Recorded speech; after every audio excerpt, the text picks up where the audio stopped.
کوئی بھی حکومت ذمہ دار ہوتی ہے اس بات کی کہ اپنی ریاست کو اور اپنی رعایا کو حفاظت پرووائڈ کرے، اور آپ نے دیکھا جب بھی آپ کمزور ہوں گے، اقتصادی طور پہ کمزور ہوں، پولیٹیکلی کمزور ہوں یا ملیٹریلی کمزور ہوں، تو آپ کا جو مخالف ہے وہ ضرور اس کا فائدہ اٹھائے گا. اور اس سب سے اچھی مثال 1971 وار کی ہے کہ آپ کے ملک کو، اور یہ واحد ملک تھا 1971 تک جو کہ جنگ عظیم دوئم کے بعد فوجی طاقت سے دولخت کیا گیا.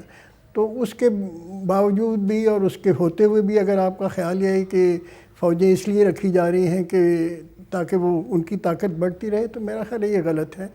ایک بنیادی حفاظت حکومت کی ذمہ داری ہوتی ہے اپنی رعایا کو پرووائڈ کرنا، اور اس کے ہوتے ہوئے یہ ضروری ہے. پھر دوسرے آپ دیکھتے یہ ہیں کہ آپ کا جو نیبر ہے، اگر اس کے تعلقات آپ کے ساتھ اچھے نہیں ہیں تو پھر کیا اس کی طاقت ایسی ہے کہ آپ کے اوپر غلبہ پا سکتا ہے؟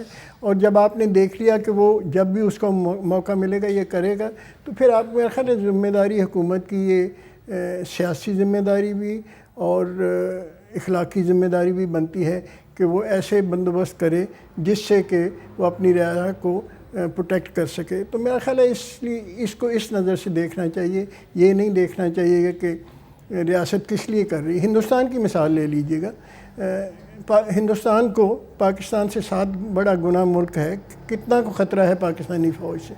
اور ابھی آپ نے اس سال کے بجٹ میں دیکھا کہ انہوں نے جو انکریز کی ہے ڈیفنس بجٹ میں، وہ آپ کے پورے بجٹ سے زیادہ ہے. تو اگر آپ کا خیال ہے کہ یہ خالی اس لیے کر رہے ہیں کہ پاکستان سے ان کو بہت ڈر ہے، میرا خیال ہے یہ غلط ہے. کہ ہندوستان کے اپنے عزائم ہیں، وہ ایک ورلڈ پاور بننا چاہتا ہے، وہ ایک ریجنل ڈومیننس کریٹ کرنا چاہتا ہے، اس کے لیے اپنی فوج کو بڑھاتا رہے گا. جب وہ اپنی فوج کو بڑھائے گا تو پھر آپ نے یہ دیکھنا ہے کہ کل کو اگر ہندوستان کی نیت میں فطور آتا ہے تو آپ کے پاس اتنی طاقت تو ہونی چاہیے کہ آپ اپنے لوگوں کو تحفظ دے سکیں. اور یہ وجہ ہے آپ کی ایک خاص لیول پہ فوج رکھنے کی. جی ناجی صاحب، آپ تو باقاعدہ طور پر لکھتے رہے ہیں کہ ہمارے ہاں جو خارجہ پالیسی اور خاص طور پر جہاں بھارت کا معاملہ ہے وہاں پر سول حکومت کا کردار کم ہو جاتا ہے. جی ہاں، ہماری انڈیا اسپیسیفک پالیسی جو ہے وہ فوجی ملکیت ہے پہلے سے ہی. اس کے بارے میں کوئی بھی منتخب حکومت کوئی فیصلہ کرنے کے اہل نہیں ہے، نہ اس کو موقع دیا جاتا ہے. آپ کو مثالیں آپ کے سامنے ہیں ساری. شملہ معاہدے کے بعد، ابھی تو جنرل صاحب کی بات مجھے تعجب ہو رہا تو فرما رہے تھے کہ سیکیورٹی کے لیے، سلامتی کے لیے، حفاظت کے لیے فوج کی ضرورت ہوتی ہے. فوج تو ہمارے پاس تھی، حفاظت ہوئی 71 میں. فوج تو ہمارے پاس تھی، کارگل پہ ہم کچھ کر سکیں. فوج تو ہمارے پاس تھی، کشمیر پہ جب ہم نے انفلٹریشن کیا، لکھنؤ پہ چڑھ دوڑے، تو کیا ہم کشمیر لے سکیں؟ تو کسی بھی چیز کو جو ہم بناتے ہیں اس کا کوئی مقصد ہوتا ہے. اگر وہ مقصد حاصل نہیں ہوتا تو پھر مقصد حاصل کرنے کے دوسرے ذرائع تلاش کیے جاتے ہیں. ہمیں دوسرے ذرائع تلاش کرنے کی اجازت نہیں ملتی. جیسے میں نے کہا ہے کہ وہ فوجی ملکیت ہے. تحریک پاکستان کا بنیادی نعرہ یہ تھا کہ ہندو مسلمان اکٹھے نہیں رہ سکتے، امن سے نہیں رہ سکتے، فساد ہوگا، جھگڑا ہوگا، انہیں الگ کر دیجئے تاکہ امن رہے. آپ کو یاد ہوگا حبیب صاحب، اور جو میری عمر کے لوگ یہاں کوئی ہے نہیں اس لیے میں بتا دیتا ہوں، جنرل صاحب شاید جانتے ہوں کہ جب پاکستان بنا تھا تو 3 سال تک کرنسی ایک تھی دونوں ملکوں کی،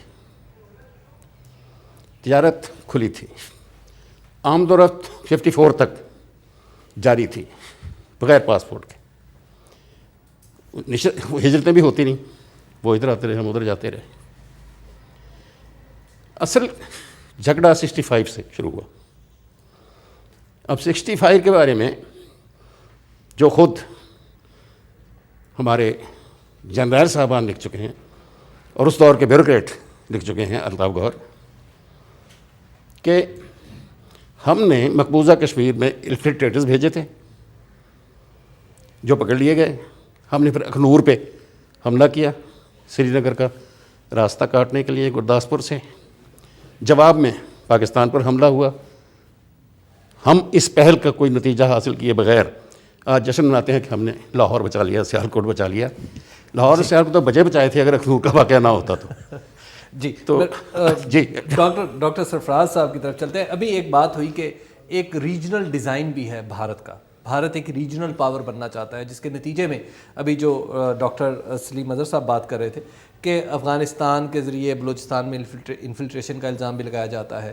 اس کے بعد ایران، پاکستان اور انڈیا جو پائپ لائن ہے اس کے راستے میں سب سے بڑی رکاوٹ بھی یہی کہی جاتی ہے کہ بھارت اپنے بڑے سائز کے ہونے کا فائدہ اٹھا رہا ہے.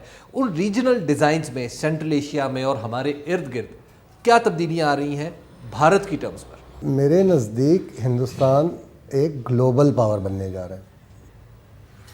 ہندوستان آبادی میں دنیا کا دوسرا بڑا ملک ہے اور شاید کچھ عرصے میں پہلا ہو جائے.